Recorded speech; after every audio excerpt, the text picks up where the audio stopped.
Another job well done.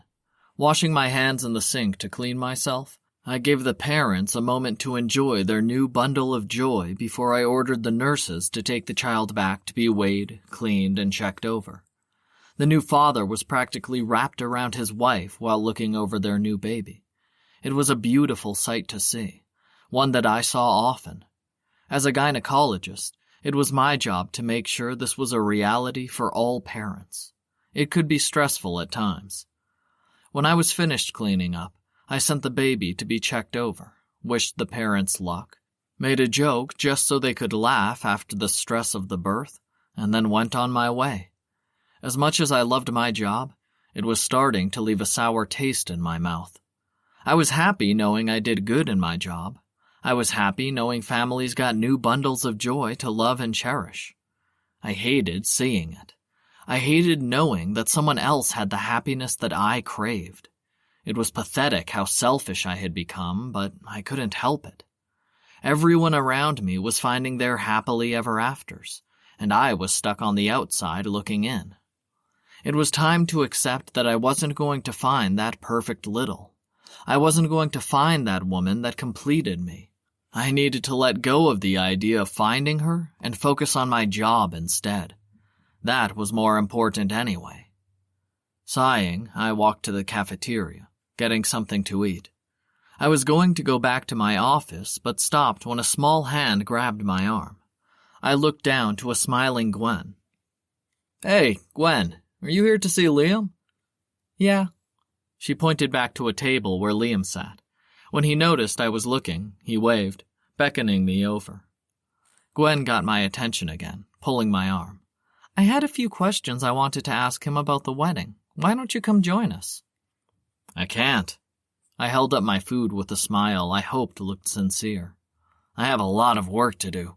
Valentine's Day was a few months ago, and that means I have more patience than ever." It wasn't a lie, but I was still using it as an excuse. "Are you angry with Liam?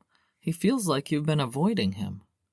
She bit her lip, nervous about cornering me, but still doing it anyway. She was protecting Liam, making sure I wasn't angry with my best friend. "No, I'm not angry with him." I wasn't. I just couldn't stand seeing him and Gwen together. They were so sappily adorable, it made me sick.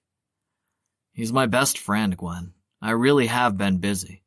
Tell him to call me. We can plan a day to have a cookout or something.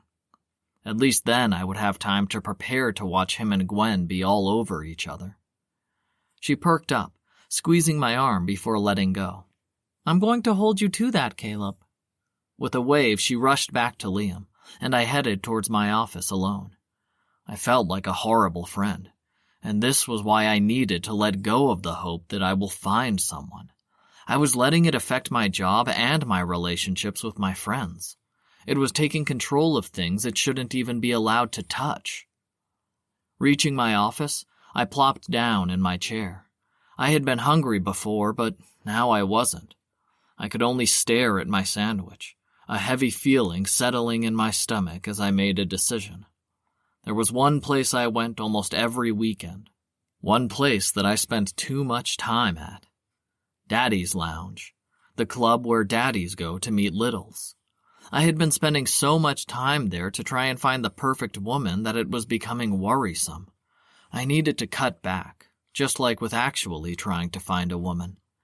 I wouldn't let this want, this hope, rule my life anymore. I would make one more trip to the club, not to try and find a woman, but to say goodbye to that part of my life. I would never find a woman that would make me happy, and it was time to say goodbye to the hope that I would. It was time to accept that this was all life had to offer for me.